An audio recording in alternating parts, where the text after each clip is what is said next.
agradecer a Deus por essa manhã, por você que está aqui, por você aí do outro lado da tela que também nos assiste. Que Deus possa nesta manhã te alcançar, que Deus possa falar a sua vida, ao seu coração. Eu quero falar nesta manhã sobre as boas novas do Yom Kippur. Você já ouviu falar sobre as boas novas do Yom Kippur? Queremos falar sobre essas boas novas nesta manhã.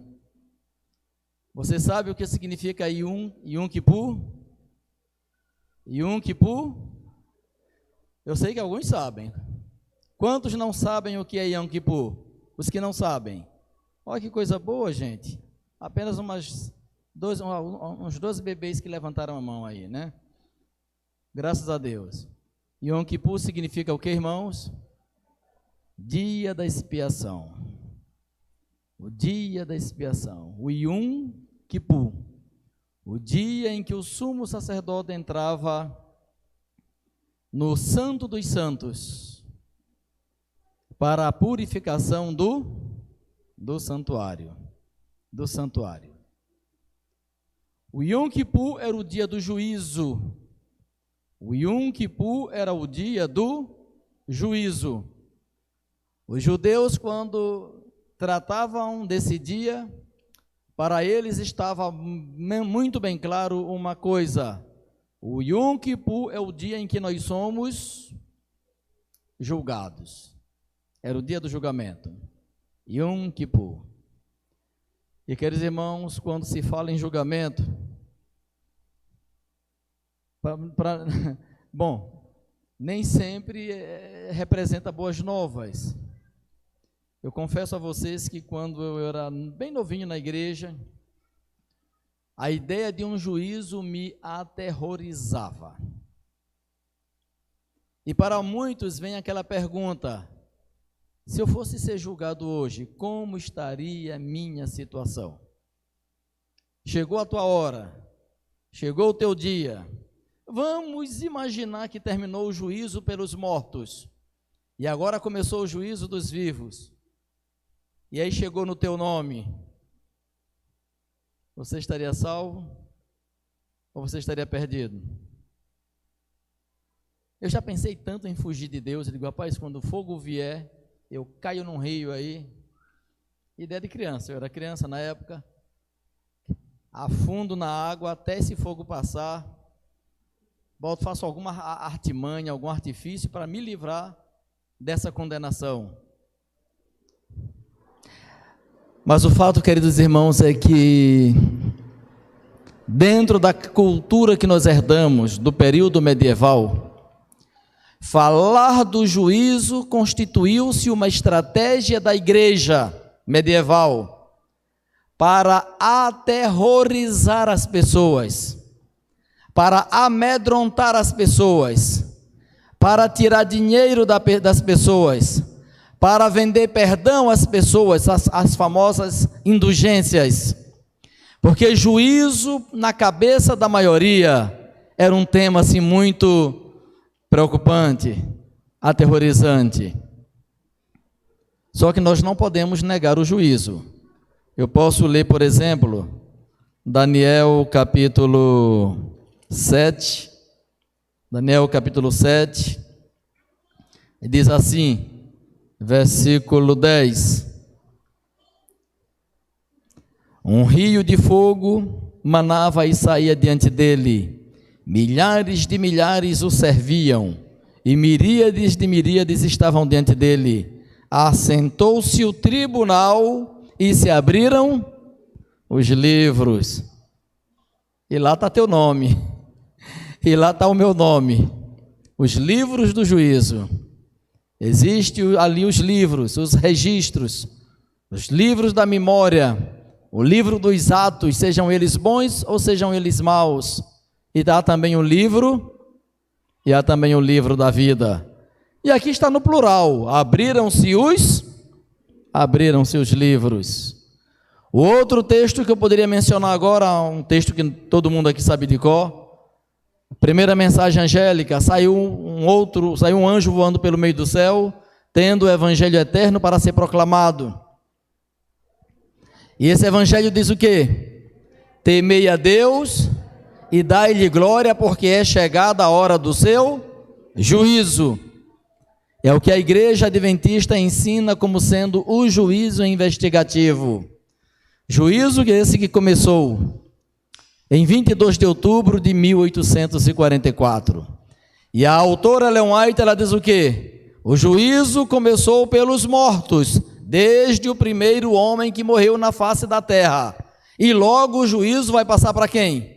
Para os vivos. E nós não sabemos quando isso acontece. Nós não sabemos quando isso acontece.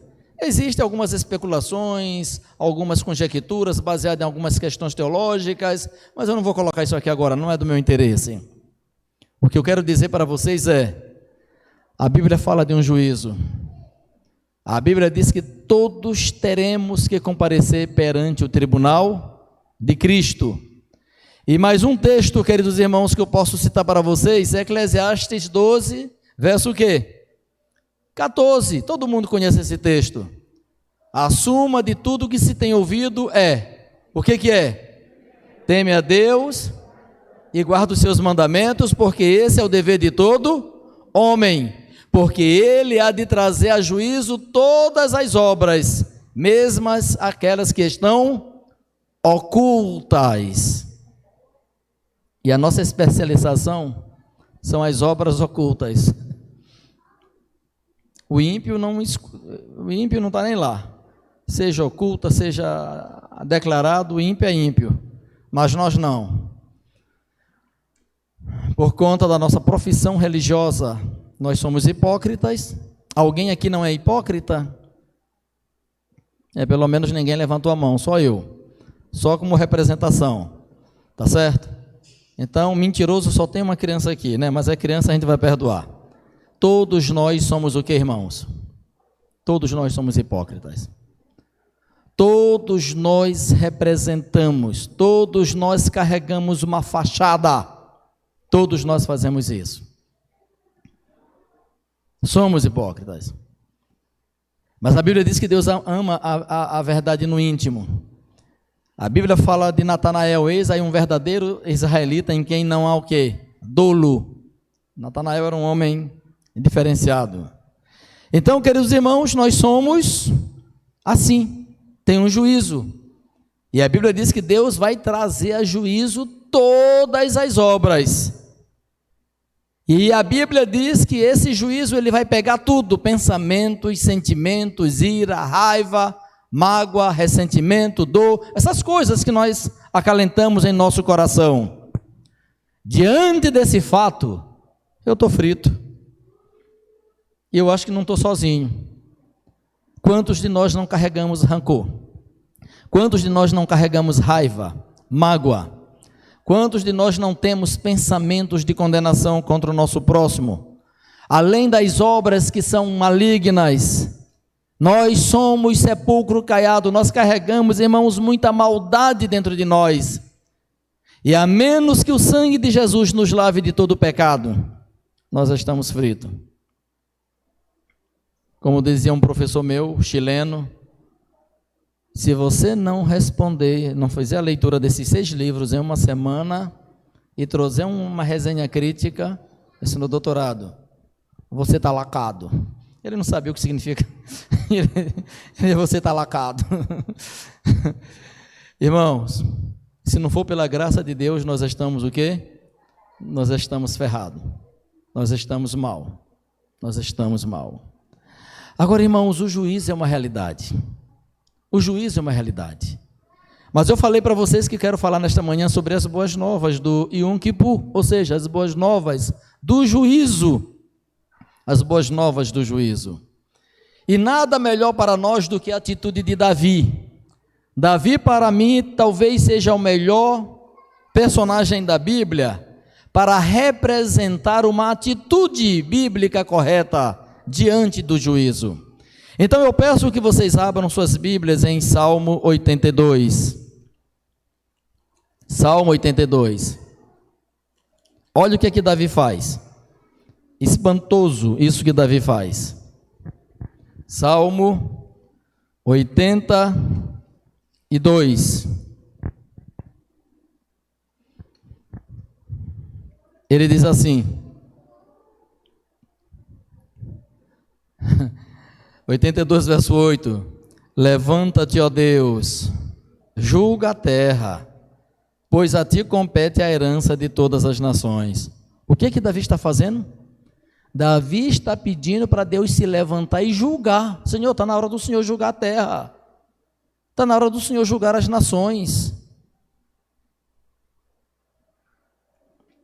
Se eu me mirasse no espelho da vida, da cruz de Cristo, eu diria o que para ele? Senhor, espera só mais um pouquinho, eu preciso ser convertido aqui, preciso ser transformado aqui, preciso ser melhorado ali.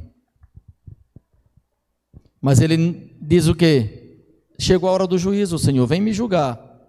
Ele está pedindo a Deus que o julgue. Essa é a atitude de Davi. Vamos ainda ao Salmo 96. Salmo 96, Davi continua falando. Olha o que ele diz aqui, olha, a partir do versículo 11. Alegrem-se os céus, e a terra exulte, ruja o mar e a sua plenitude, fogue o campo e tudo que nele há, regozijem-se todas as árvores do bosque, na presença do Senhor, porque vem julgar a terra, julgará o mundo com justiça e os povos consoante a sua fidelidade ou verdade. O salmista está dizendo, olha, vamos festejar, vamos nos regozijar, vamos nos alegrar, porque o Senhor vem julgar, o Senhor vai vir julgar os povos com equidade. Diz o versículo 10, Reina o Senhor, Ele firmou o mundo para que não se abale, e julga os povos com equidade. E aí todo mundo é convidado a se alegrar diante do juízo. Irmão e irmã, se você soubesse que você seria julgado hoje, você estaria feliz? Seria isso para você um motivo de regozijo, de alegria, de felicidade? Qual seria o seu sentimento se começasse hoje o julgamento para você? Abra o Salmo 7. Abra no Salmo 7. Estamos aqui fazendo uma lista da atitude do salmista perante a questão do juízo, a sua atitude para com o juízo. E o Salmo 7, o versículo 8 diz assim: o Senhor julga os povos, e ele agora apela. Ele apela, julga-me, Senhor, segundo a minha retidão e segundo a integridade que há em mim. Opa, Davi pedindo para Deus julgá-lo porque ele é reto. Davi pedindo para Deus julgá-lo porque ele é íntegro. E eu li há uns 15 dias atrás, Ellen White dizendo o seguinte: Satanás triunfou muitas vezes sobre Davi. Satanás triunfou muitas vezes sobre Davi, mas agora o próprio Davi ele está dizendo: Senhor, vem me julgar, eu quero ser julgado. E como nós lemos no texto anterior, o julgamento é uma cena de regozijo, é uma cena de alegria. Abra ainda no Salmo 26, Salmo 26,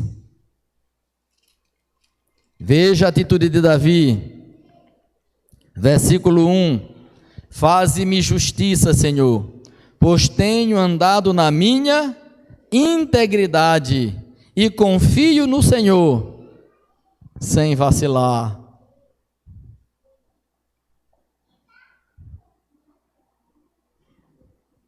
Tenho andado na minha integridade e confio no Senhor, sem vacilar. Faze-me justiça, faze-me justiça. E vocês escutaram que justiça está associada, de um ponto de vista, à ira de Deus. Mas justiça, irmãos, não é o que Deus faz comigo, é o que Deus faz por mim, inicialmente. Justiça é o que Deus fez com seu filho, que ele deveria fazer comigo, mas ele fez com seu filho, para poder fazer por mim. Então Davi, ele precisava ter um esclarecimento bem nítido da questão do juízo e da justiça, para que ele pudesse pedir a justiça. Ainda o Salmo 35, é dito assim, Salmo 35, versículo 24, olha o apelo de Davi aqui: julga-me, Senhor, Deus meu, segundo a tua justiça, não permitas que se regozijem contra mim. Irmãos, eu fiz um estudo aprofundado dessa palavra, não permita que o ímpio se regozije a meu respeito, que ele me envergonhe, que ele se alegre sobre mim. Para que isso não aconteça, queridos irmãos, Davi pede justiça. Senhor, me faça justiça. Eu quero que o Senhor faça justiça comigo. Martinho Lutero, quando lia esse tipo de passagem, ele ficava aterrorizado. Ou Davi era um santo, ou eu sou um crápula. E ele ficava analisando, poxa, eu estou dentro da igreja, eu jejuo, eu faço penitência. Ele se autoflagelava, Martinho Lutero, e ele chegou a dizer: se alguém se salvar pelas obras, esse alguém serei eu, Martinho Lutero. Mas quando ele se colocava no espelho da justiça de Deus, ele dizia: eu estou frito, porque a despeito de toda a minha retidão comportamental, eu sinto que estou perdido, eu sinto que não estou perdoado, eu sinto que alguma coisa está errada comigo. E é isso, queridos irmãos, que um verdadeiro pecador faz, até conhecer Jesus.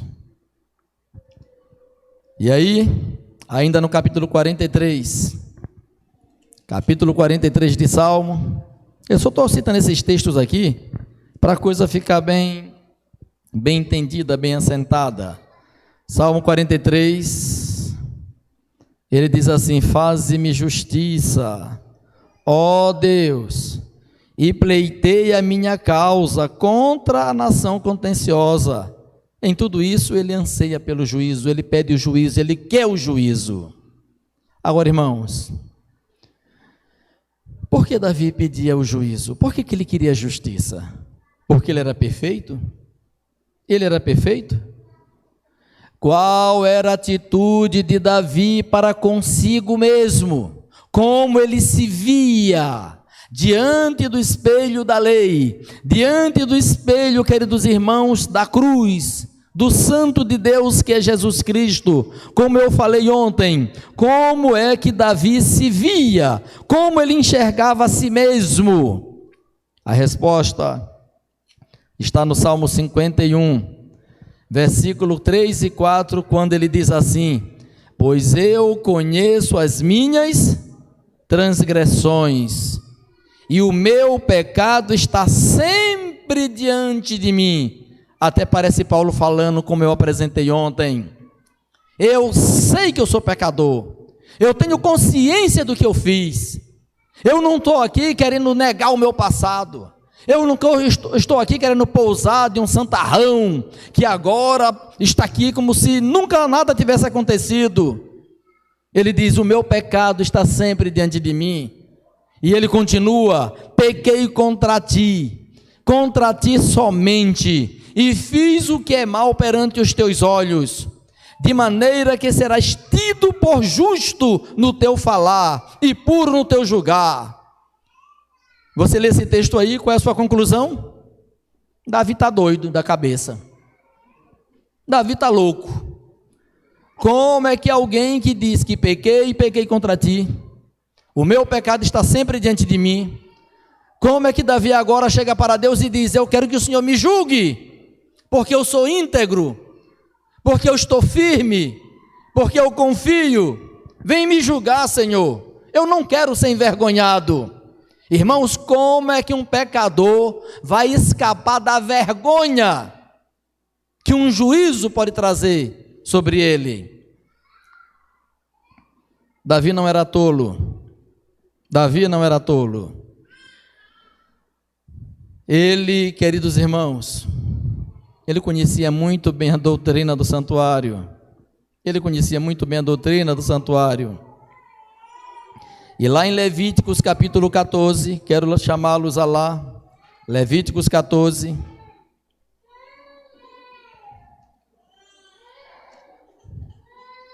Não era à toa que Davi desejava morar no santuário.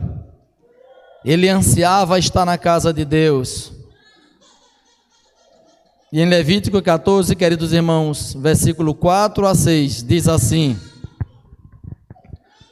tomará a ave viva e o pau de cedro e o estofo carmesim e o hisopo e os molhará no sangue da ave que foi imolada sobre as águas correntes. E aí vai falando, até o versículo 6. Eu não vou ler tudo aqui para ganhar tempo. A mesma coisa está em Êxodo 12. Se você virar um pouquinho aí a página para trás, em Êxodo 12 você vai encontrar a mesma coisa no versículo 22, onde é dito assim: tomai um molho de hisopo, molhai-o no sangue que estiver na bacia, e marcai a verga da porta e suas ombreiras com sangue que estiver na bacia.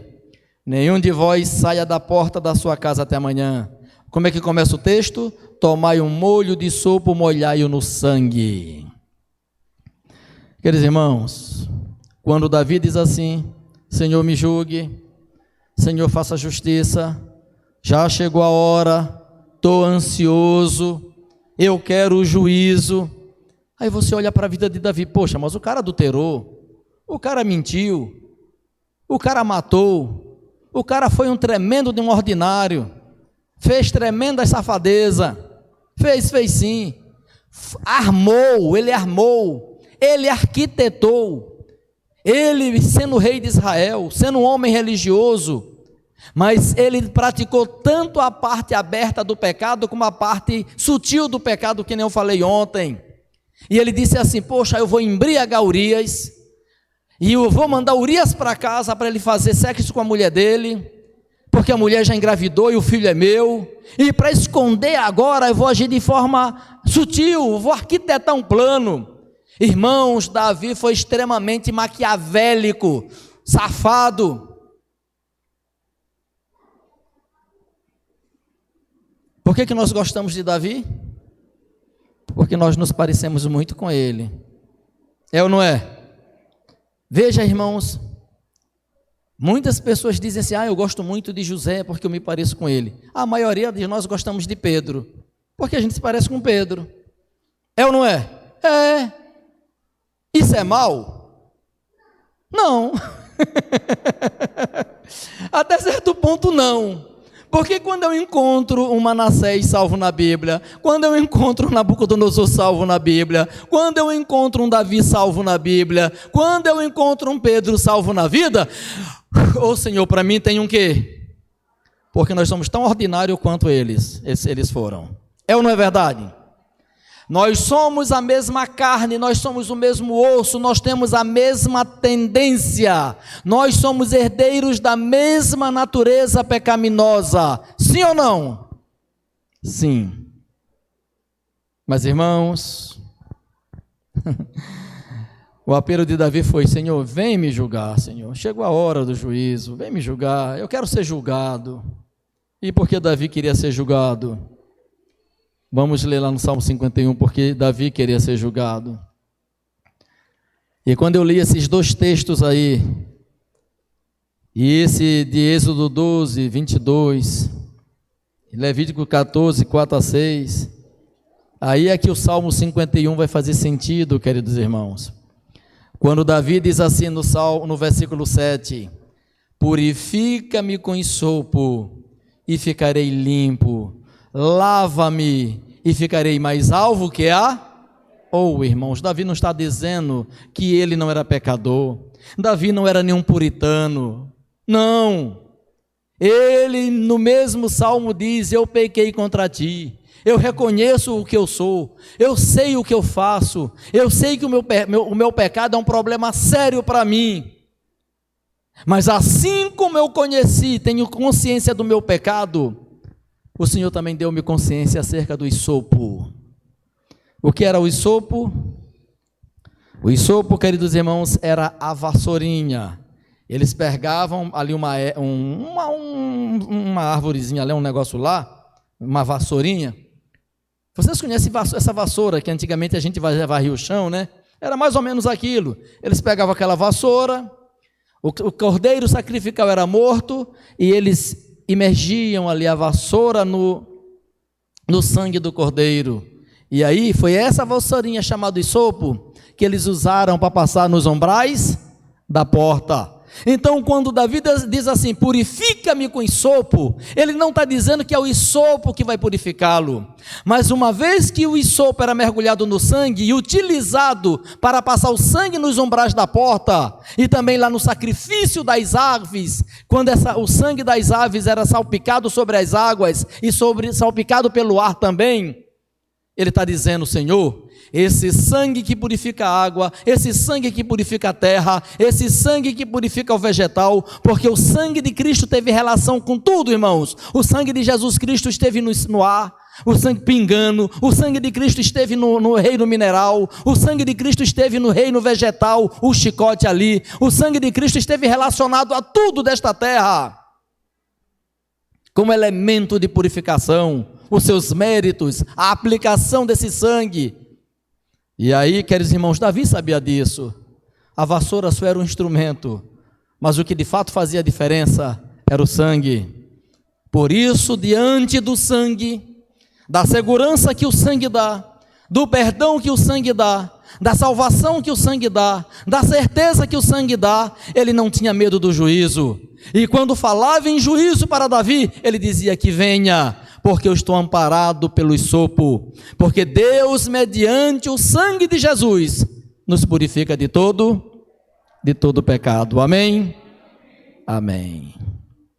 Amém. Eu estou falando aqui como radialista, irmãos, porque eu tenho um batismo para fazer agora, já, na igreja da Mangueira.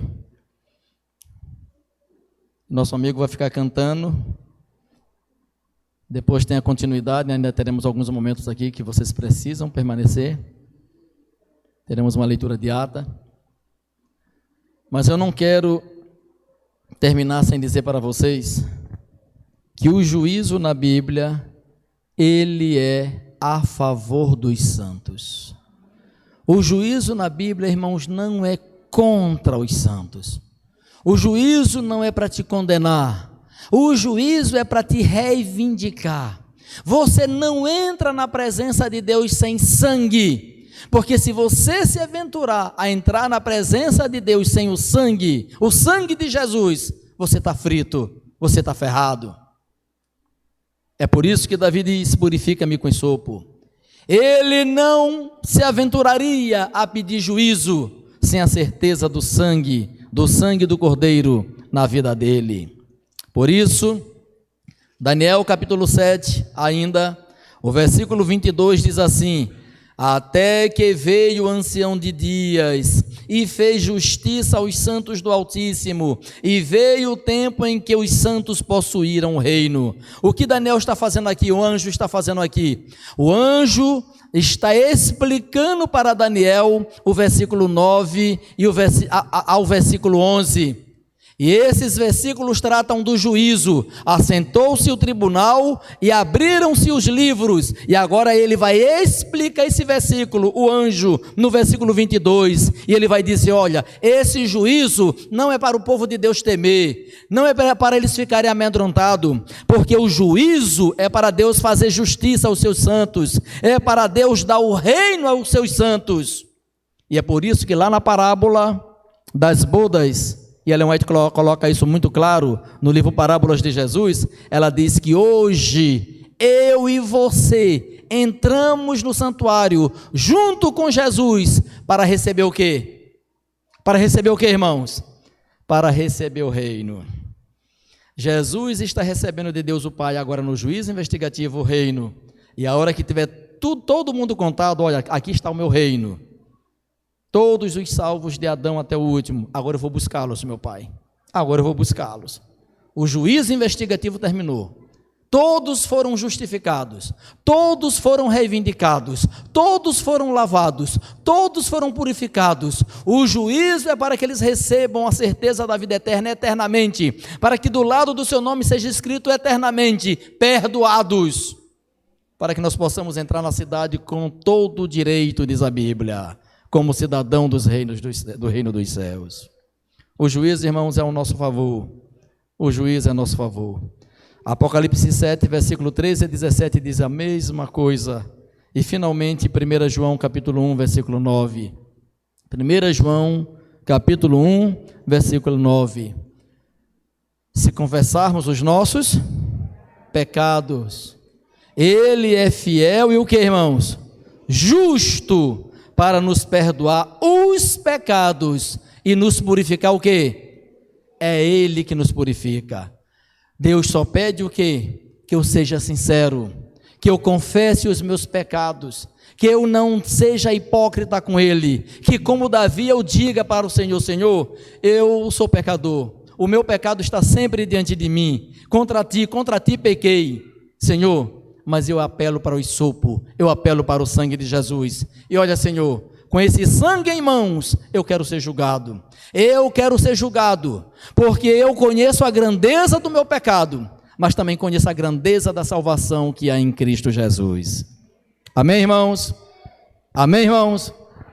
Irmãos, como eu disse esses dias pregando lá na Mangueira, tem muita gente entrando em parafuso, muita gente partindo aí para remédio antidepressivo, simplesmente porque não conhece a grandeza do Evangelho, a grandeza da mensagem, a grandeza do perdão, a grandeza da cura que está no Evangelho e no poder do Espírito Santo. Pessoas que vivem na incerteza, pessoas que não sabem ainda, não aprenderam a experimentar o bálsamo dessa tão grandiosa salvação. Mas hoje nós podemos começar a virar essa página. Hoje nós podemos começar a contar uma nova história, para que você não aceite o dedão apontado de Satanás contra você, para que ninguém levante acusação contra você, que você simplesmente, mediante profundo arrependimento, confesse e viva a certeza de que o juízo é para que Deus te dê a certeza de que a salvação está garantida para você, em nome de Jesus. Você crê? Você crê? Você tem certeza? Queridos irmãos, viva e saia daqui hoje com a paz de Cristo, porque assim como Davi, que fez toda aquela peripécia, matando, mentindo, adulterando, mediante profundo arrependimento, apelou para o sopo e teve a salvação, que você, se você se arrepender sinceramente e confessar, também tenha certeza que Deus vai te purificar. E Ele vai perdoar todos os teus pecados e Ele vai te purificar de toda iniquidade. Que Deus, em nome de Jesus, te abençoe nesta manhã, hoje e sempre. Amém. Teremos uma mensagem musical e depois a sequência para a finalização. Que Deus os abençoe.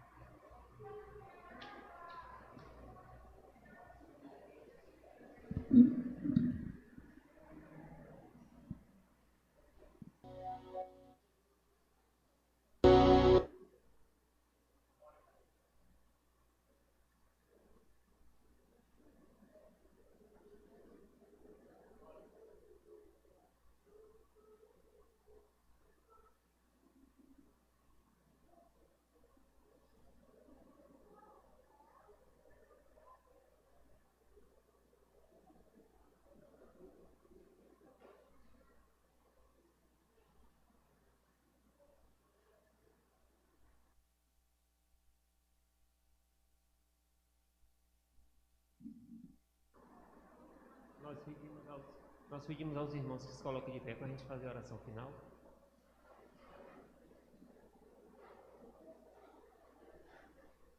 Oremos. Nosso Deus, nosso Pai que está nos céus, a Ti toda a honra, toda a glória e todo o louvor. O Senhor é o único digno de honra e de adoração. Nós queremos te agradecer neste momento porque se fizesse presente aqui e sempre está conosco, nos abençoando, nos protegendo. As mensagens de advertência que vêm para cada um de nós, que nós possamos, e o que tiver que nós mudarmos em nossa vida, que o seu Espírito trabalhe em nossas vidas, meu Deus. Nos dá um restante de sábado na tua companhia, abençoa cada irmão aqui neste momento, e que o Senhor nos leve em paz aos nossos lares, é o que te pedimos em nome de Jesus. Amém. Nós pedimos aos irmãos se assentem, as nossas visitas, nós queremos agradecer por ter estado conosco hoje, e nós iremos ler uma